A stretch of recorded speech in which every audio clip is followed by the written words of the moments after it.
Once there lived a poor Scottish farmer who was called Fleming. And one day, while trying to eke out a living for his family, he heard a cry from nearby muddy ground. He dropped his tools and ran to the bog, and there he saw a terrified boy stuck up to his waist in the black muck. He was screaming and struggling to free himself, and so Fleming saved the boy from what could have been a slow and terrifying death. The next day, a fancy carriage pulled up to the farmer's meagre surroundings. An elegantly dressed nobleman stepped out and introduced himself as the father of the boy Fleming had saved.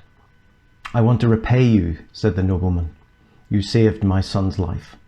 "No, I cannot accept payment for what I did," the Scottish farmer replied, waving off the offer. At that moment, the farmer's own son came to the door of the house. "Is that your son?" the nobleman asked. "Yes," he replied proudly.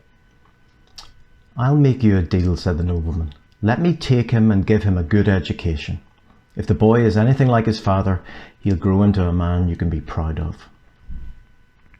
And that he did.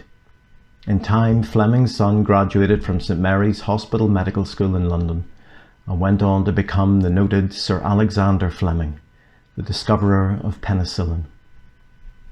Years afterward, the nobleman's son was stricken with pneumonia. And what saved him? Penicillin. The name of the nobleman was Lord Randolph Churchill, and his son's name was Sir Winston Churchill. I'm not sure if that's a true story. It apparently isn't, but it makes a good story, or rather it makes a good point.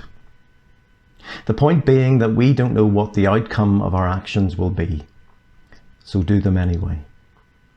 If that story had been true, the headline would be, "Alexander Fleming's father saves young Churchill and thus affects the outcome of World War II," or something like that.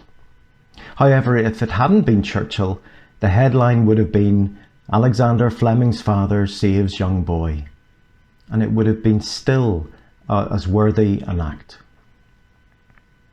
Sometimes the good things we do will have profound consequences that will affect people on a national or global scale. But more often than not, the good things we do will affect only that one person, and that's good enough. The writer of the letter to the Hebrews said, "Do not neglect to show hospitality to strangers, for by doing that some have entertained angels without knowing it."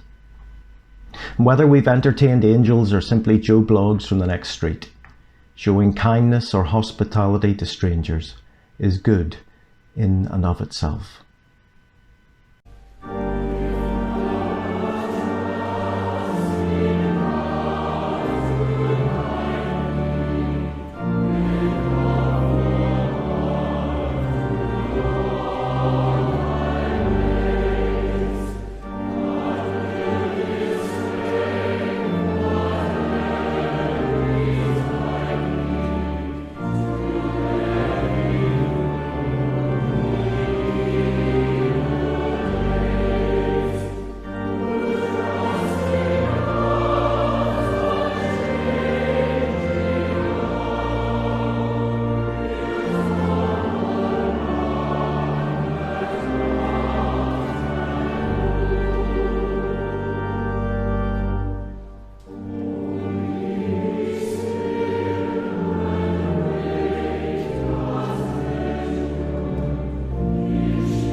God of peace, we thank you for the hopes, the efforts, and the achievements which your Spirit of peace has inspired in our days, stirring up love where there was hate, sympathy where there was suspicion, care where there was indifference.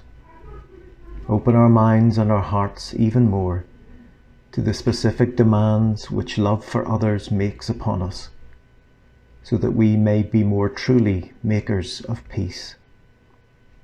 Remember, God of mercies, those who are oppressed, those who are suffering and dying for the birth of a world in which all people will be more truly a single human family.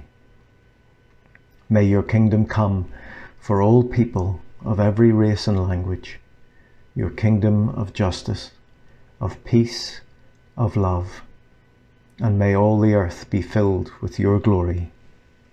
Amen.